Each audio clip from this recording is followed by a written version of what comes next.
Mm-hmm. That was a funny scene. You're too focused on my right hand. You're not looking at the left. Yep. It was pretty dope. Bruce the hyena was actually a really big German shepherd whose fur was changed via CGI to resemble hyena's fur. So that's cool. Pretty cool. Shout out to Bruce. It took about 2.5 hours to actually get Harley's iconic look right, with the tattoos, the lace front wig, the bruises, etc. 2.5 hours each time they would go into production. That's crazy. That's a long time. Right. That's a long time for somebody because I feel like as great as her fashion and everything is in this, seems very simplistic, you know. So it's interesting that it would take that long, but you know, it's not as long as like a Drax one though. Damn, imagine like Drax. Oh yeah. I'm pretty sure his is like 8 hours. Yeah, that's like Freddy Krueger status. 8 hours. But you can't rush. I'm so glad they didn't really. I was worried that they were gonna gonna like retcon kind of some of her tattoos and stuff. Yeah, and they didn't. I love that they kept them in, and then she actually added, because the one on her thigh that said pudding, or said I love pudding, and then she said I love pudding pops, something like that. Or did she have that kind of Harley Quinn pattern like sleeve on her inner arm before? That's new too, right? I think she had that already, but they didn't really show it too much. Oh, okay. Yeah, there were some. Yeah, I'm glad that they didn't retcon her style.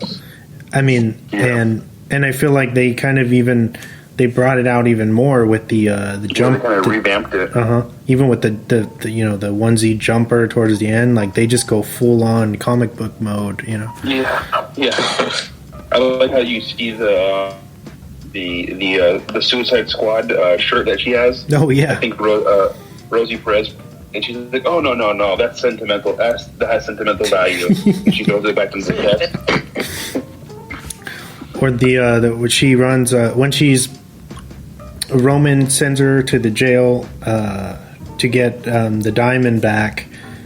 She sees a wanted poster and it's Jai Courtney. Oh, like Captain Boomerang? Yeah. Hey, I know him. Oh, I know that guy. That was funny. I love the nod that they still keep it, you know, they're still keeping it tied to the universe, so that's cool. Yeah. Journey Smollett. Belle requested her hairstylist be a woman of color, and Margot Robbie actually backed her 100%, as Margot was a major producer on this film. So that's really cool. Nice. Hell yeah. Piggybacking off that, I want to say how cool it is that we don't think Black Canary is going to actually use her power, and then she fucking does it at the end of the film, and they just don't give a fuck, and they're just like, here, fuck all the rules, like, we're going to do whatever we want. And it's awesome. Yeah. And then fucking Harley Quinn uses it as like a jet for her little scooter chair. What do you call those things? She's using her roller skates. Yeah, it was roller skates. Yeah, it was. Yeah, that was pretty funny. Go ahead. She did the roller skate fighting too at the end, dude. That was pretty impressive. Yeah, that was cool. Yeah, but yeah.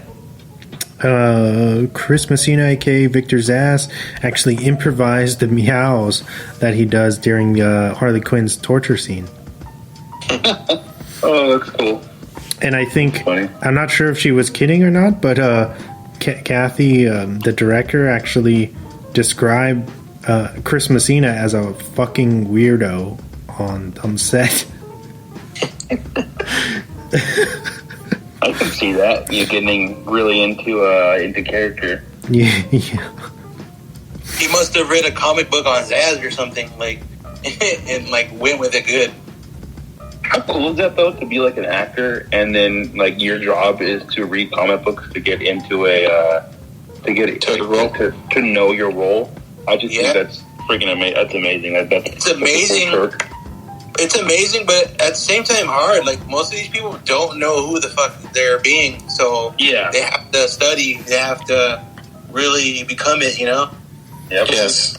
I think like any movie. I think sometimes these actors, when they don't know the origins or how beloved this character really is, it helps them do better because they don't understand the expectations, There's no pressure on them, really. Yeah. Yeah, but they know the fans come crying, so they can't. Oh, yeah. They come crying. I mean, they saw what happened to, Ben Affleck kind of like almost destroyed his life. Most people just like Apocalypse. Oh, yeah. Oscar Isaac. Yeah. Apocalypse was just a missed opportunity. Yeah. I mean, man, I was so excited for Psylocke, and they did they did nothing with her. She's just like 3 scenes, less than 30 seconds, dude, or something like that. She's just there like a bodyguard, and it's just she just runs off at the end. Supposed to be one of the horsemen, man. Like, what the fuck is going on with this movie? Fuck you, Bryan Singer. You weirdo. Olivia Munn was pretty badass, though. She looked pretty badass in that. Oh, yeah. Yeah, that's what they call it now? Okay. Yeah. I feel you, James. I feel you. You feel me? Yeah. In my last Swan fact for the evening, the intro features Harley Quinn actually cutting her pigtails off to symbolize a fresh start after she gets dumped by Joker.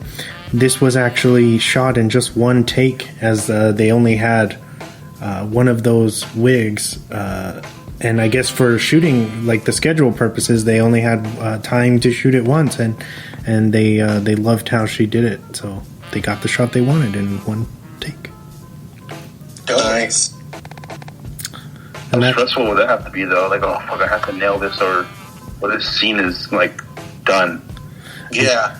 She could have done anything, dude, or, you know what I mean? It could have been, off the chain, but she did it nice, went with the music, and it has good symbolism. Most definitely. Anything else in closing? I think we nailed it pretty good, dude. Birds of Prey. The extravagant... what's the rest? The fantabulous emancipation of one Harley Quinn. Yeah, that title. I think it's hilarious that nobody gets that's a joke because of how much of a weirdo Harley is. That's literally just playing on her personality, and I feel like it was it went over everybody's heads, and I'm just like, what do you you guys supposed to be comic book fans, Yeah. You're not in. Yeah. Some people just don't get it last time. Yeah.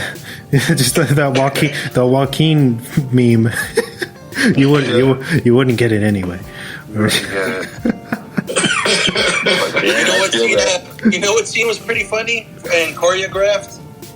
It's because I'm watching the movie on silent right here. Yeah. And it's when she sniffs the cocaine and starts becoming more badass. She was great. You see her eyes, her pupils all dilate and stuff? Yeah. I was just like, what? No way. And then she just becomes wild. It's so good. Yeah. There's a lot of small, good one-lining and choreographed moments in this movie. Yeah, that I find are more enjoyable than some Marvel stuff, dude. Honestly. Yep, that's what I've been trying to say this whole show. Yeah. But I think Marvel is realizing they got to step up, dude. They gotta at least. I mean, because we got an R-rated thing here. DC's pretty awesome in that category, but Marvel's pretty good at being PG-13-ish, I guess, the whole way. So you can't really. I guess that's my only gripe with Marvel. It's this MCU is it's too much PG-13. I know we got to see cool stuff. We got to see cool stuff like Thanos' head get cut off, but that wasn't as satisfying. Well, we haven't. I forgot to mention this is streaming now on HBO Max. So if you are a subscriber to the HBO channels or any of them affiliates, you can You can set up your HBO Max account for free. A lot of people don't know that yet. You don't have to pay for the streaming service because it's expensive if you don't have HBO. So I'd recommend getting the HBO package through your cable first.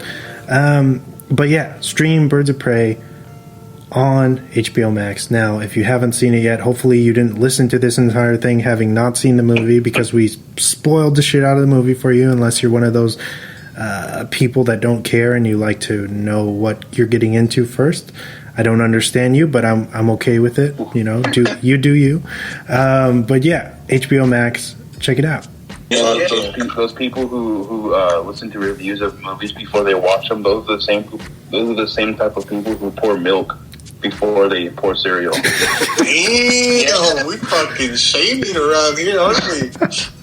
Yeah, no, they pour ice in their milk, dude. Damn. I was gonna say no king or queen shaming, but goddamn, that was harder, huh? That was harsh, bro. I'm gonna leave that in too. I'm gonna leave it in. Yeah, that's okay. I've been shaming people. But yeah. DC James, DC James coming in strong. DC James coming to HBO Max. Sponsor us. Go ahead, Tiny. What are we doing next week? So, because next week is Christmas, and I'm sure it's going to be, you guys are going to be busy. I actually have an episode, like a special art. It's going to be our definitive Christmas episode, and it's just going to be me and Chris Pollock this time, and we're going to be reviewing Batman Returns for Christmas. Oh, nice. Nice. I'm excited for that. Yeah, so you guys get the week off, and this way I can encourage you guys to actually listen to the show, because I know you guys probably don't feel very obligated to listen to something you've already, been a part of. And so this way you can tune in and hear the show from a different angle. And I hope you guys enjoy it. I hope all the listeners enjoy it, because we've been planning this for over a year. So it's going to be a good time, I think. I hope. Tim Burton, Batman Returns. Batman Returns. Yeah, nice. Awesome one, for sure. Actually, you guys have, did you know they released a new series on Netflix called The Holiday Movies That Made Us? Yeah, I was watching that one. Yeah, that one's dope. Is that a new, they released a new segment? Yeah, it's for the holidays, so for Christmas and stuff. Oh shit! So they talk about Elf, and the Nightmare Before Christmas. Yeah. Very nice. Very nice. Yeah, so go check it out. Also, I don't think I said this during the news, but piggybacking off of James's Mortal Kombat news, Best Buy is releasing a steelbook of the first Mortal Kombat and Mortal Kombat Annihilation together in a bundle steelbook in the beginning of next year. So, you know what? I might buy that motherfucker. I don't buy any physical shit anymore, but I will go buy that motherfucker. Nice. Anaris, you want to drop that infamous question on our boy James? Sure. I got you. So, James, where can these people find us? Oh, I'm glad you asked. So we are available on every single platform that plays podcasts, whether it's iHeartRadio, Apple Podcasts, Google Podcasts, Sods, Stitcher. What are some other ones, Wes? Spreaker, YouTube. YouTube, yeah, we're everywhere. If you can play a podcast on it, we're probably on there. Check us out if you can. If you like what you're listening to, please pass it along to your coworkers, your family, your friends, whoever you think would enjoy this as much as you did. If you have time, please give us a positive review, thumbs up, 5 stars, whatever you can do that helps spread the word of our local podcast. We also have an Instagram.